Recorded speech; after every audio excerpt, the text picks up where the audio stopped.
Assalamualaikum warahmatullahi wabarakatuh. Perkenalkan, kami dari kelompok 7. Pada kesempatan kali ini kami akan menjelaskan materi dan juga kasus penerapan dari kontrol proses sekuensial. Sebelum itu, izinkan kami memperkenalkan diri terlebih dahulu. Saya Zulpakari dengan NIM 2023-11126. Saya Bungaran Jeremy Jonathan Terputar dengan NIM 2023-11086. Saya Sohibati Nuraihan dengan NIM 2023-11196. Rifki Auliananda Krishna, NIM 2023-11237.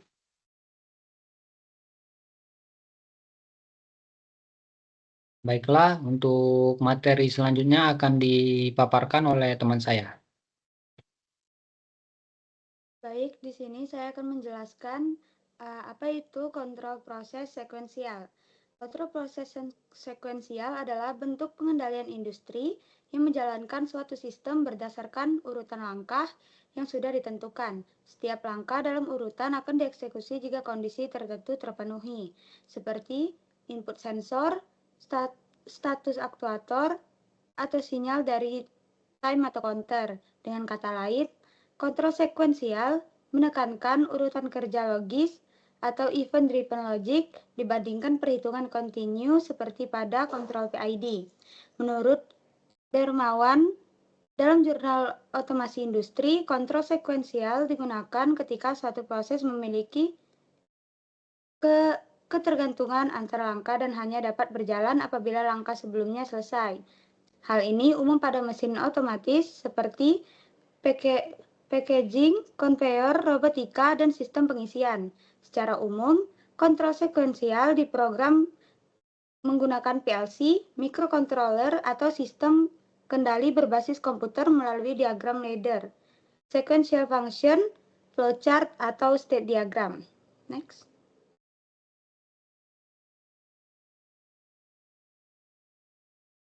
Nah, di sini adalah karakteristik utama kontrol proses sekuensial, di mana yang pertama itu berbasis urutan atau step-by-step sequence.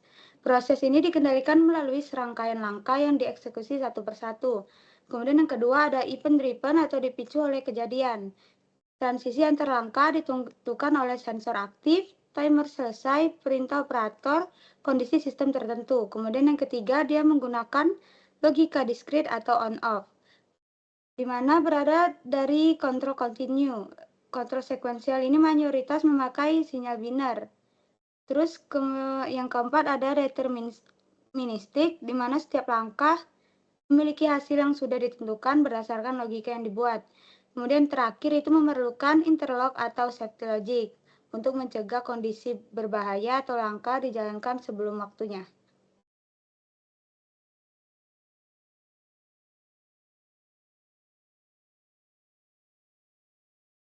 Oke, baik. Di sini ada beberapa jenis kontrol proses sekuensial, di mana pertama itu ada fixed sequence control, urutan tetap yang dibilang urutan kerja tidak berubah meskipun kondisi sistem berubah. Contohnya itu mesin cuci, mesin dan sterilisasi. Terus ada flexible sequential control, yang dimana dapat berubah berdasarkan kondisi input atau jenis proses.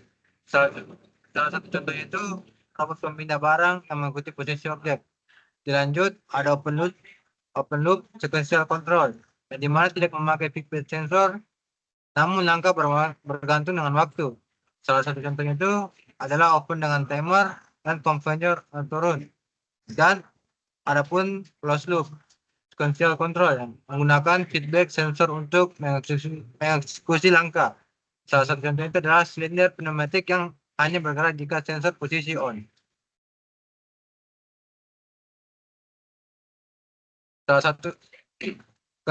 satu keuntungan dari kontrol proses sekuensial itu mudah dipahami dan dapat diimplementasikan sangat cocok untuk pemula atau sistem otomatis sederhana. Terus ada efektif untuk proses industri bertahap karena banyak sistem industri bekerja secara berurutan. 3. Mempermudah troubleshooting. Jika terjadi error, dapat dilacak pada langkah tertentu. 4. Tingkat keamanan tinggi, karena bisa ditambah interlock, emergency stop, dan limit switch.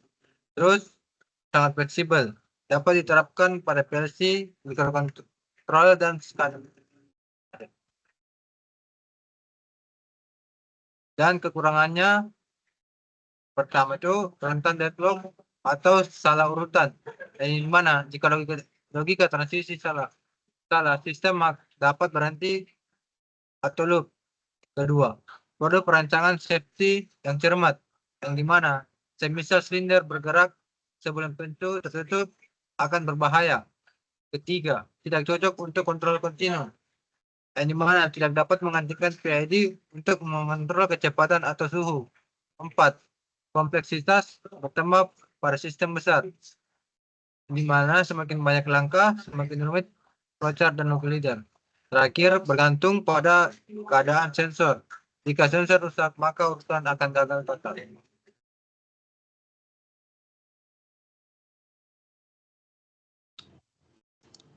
Baik, pada slide ini kita bakal membahas mengenai kasus pretreatment pada water treatment plant.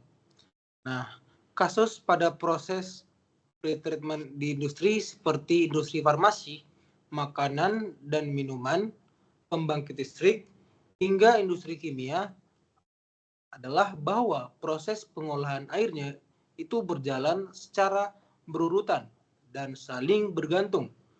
Mulai dari pemompaan air baku, filtrasi multimedia, filter atau filter MMF, hingga proses softener yang memiliki banyak mode, service, backwash, dan regen atau rinsing, hingga rinsing. Di industri-industri tersebut, kualitas air harus sangat konsisten karena digunakan sebagai bahan baku atau penunjang proses, sehingga setiap tahap harus terjadi dalam urutan yang tepat dengan waktu tertentu serta memenuhi kondisi sensor seperti tekanan dan juga level. Karena melibatkan banyak aktuator seperti pompa, valve, dan mode proses yang harus berpindah otomatis tanpa kesalahan, kontrol proses sekuensial sangat diperlukan agar seluruh rangkaian dapat berlangsung secara terkoordinasi, mencegah konflik antar aktuator, menghindari overload peralatan, serta menjaga proses tetap stabil dan aman selama operasi. Next.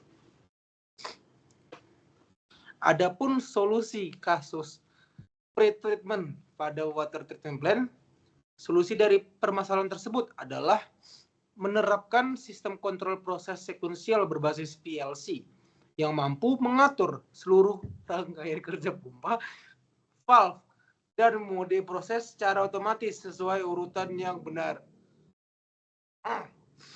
Dengan kontrol sekuensial, setiap tahap pretreatment mulai dari service, backwash, regen, hingga rinsing dijalankan berdasarkan kondisi dari tiap-tiap sensor, timer, serta schedule atau jadwal yang telah ditetapkan.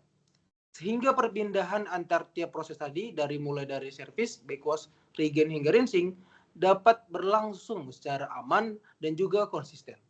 PLC ini juga memungkinkan interlock untuk mencegah aktuator bekerja secara bersamaan dan dapat mengurangi yang namanya kesalahan human error. Dan juga memudahkan operator memantau dan mengatur parameter melalui HMI serta mengurangi risiko human error. Dengan demikian kualitas air untuk kebutuhan industri seperti farmasi, makanan, minuman, dan pembangkit dapat stabil sementara proses operasional menjadi lebih aman, efisien, dan mudah dikontrol. Baik, untuk slide selanjutnya bakal dijelaskan oleh rekan saya.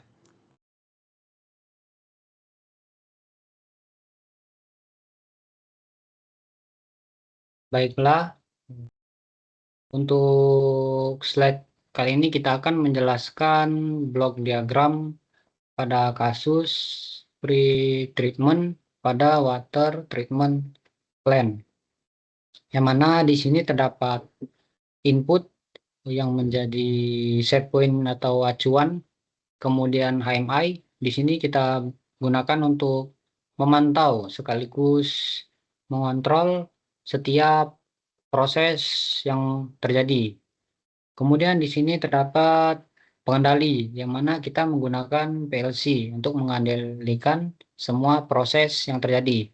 Kemudian di sini terdapat raw pump A dan B, yang mana ini akan bekerja secara bergantian untuk meningkatkan usia dan juga menjaga agar pump bisa tahan lama. Kemudian terdapat multimedia filter atau MMF. Di sini adalah proses untuk memfilter tahap awal dari air yang akan kita proses. Kemudian masuk ke softener. Di sini ada softener 1 dan 2, yang mana dia akan bekerja secara bergantian.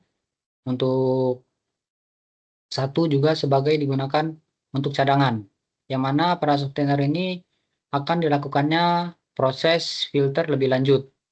Kemudian ada NaCl tank. Di sini tempat penampungan NaCl, yang mana akan mensuplai NaCl ke softener sehingga proses filterisasi bahan bakunya bisa terus terpenuhi. Kemudian ada soft water tank, yang mana di sini adalah tempat penampungan hasil air yang sudah melalui berbagai macam proses filtrasi.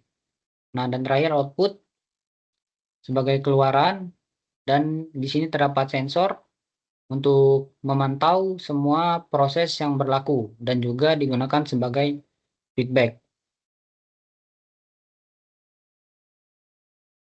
Selanjutnya yaitu proses kerja dari sistem sebelumnya. Yang pertama yaitu raw water tank, yaitu tempat penyimpanan air baku yang sebelum diproses. Lalu raw pump A dan B akan memompa air dari tangki menuju proses filtrasi. Yang ketiga yaitu MMF atau multimedia filter, akan menyaring kotoran kasar dan sedimen dari air baku atau air yang belum memasuki tahap akhir. Kemudian ada softener 1 dan 2, yang di sini juga sebagai filter untuk mengurangi kadar mineral penyebab air keras dengan menggunakan resin, yaitu NaCl sebelumnya. Kemudian NaCl tank ini untuk menyimpan larutan garam untuk regenerasi resin pada softener. Lalu ada soft water tank, yang di sini akan menampung air hasil olahan sebelum digunakan untuk proses lebih lanjut. Lalu ada sensor. Nah, sensor ini akan mengukur dan memantau secara terus-menerus proses yang berlaku dan mengirimkannya ke pengendali. Lalu yang ke-8 ada controller, yang mana di sini akan mengatur setiap proses yang bekerja, dimulai dari filter awal, baik pengiriman airnya hingga akhir. Dan kemudian ada AMI, yaitu sebagai interface untuk mengendalikan sekaligus memantau setiap proses yang bekerja. Baiklah, sampailah kita pada kesimpulan, yang mana dapat disimpulkan pada paparan kami sebelumnya.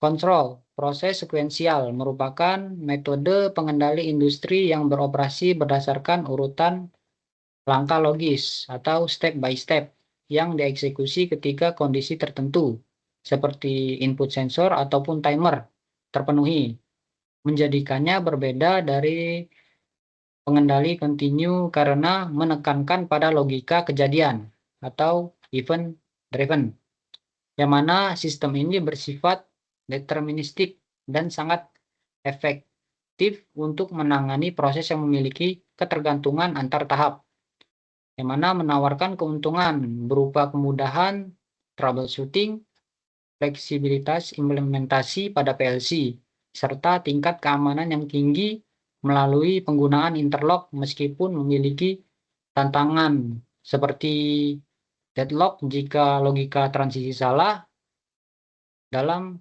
penerapannya, seperti pada studi kasus sebelumnya yaitu pre-treatment water treatment plant, Kontrol sekuensial berbasis PLC menjadi solusi vital untuk mengotomatisasi rangkaian kerja aktuator, yaitu pompa dan valve, secara terkoordinasi sehingga mampu mencegah kesalahan operasional atau human error, menjaga konsistensi kualitas produk, dan menjamin efisiensi serta keamanan sistem secara keseluruhan. Nah, berikut adalah beberapa referensi yang kami ambil untuk menjelaskan paparan kali ini. Baiklah, sampailah kita di akhir. Sekianlah untuk presentasi dari kami, yaitu kelompok 7. Bila ada salah kata, kami mohon maaf. Kami akhiri. Wassalamualaikum warahmatullahi wabarakatuh.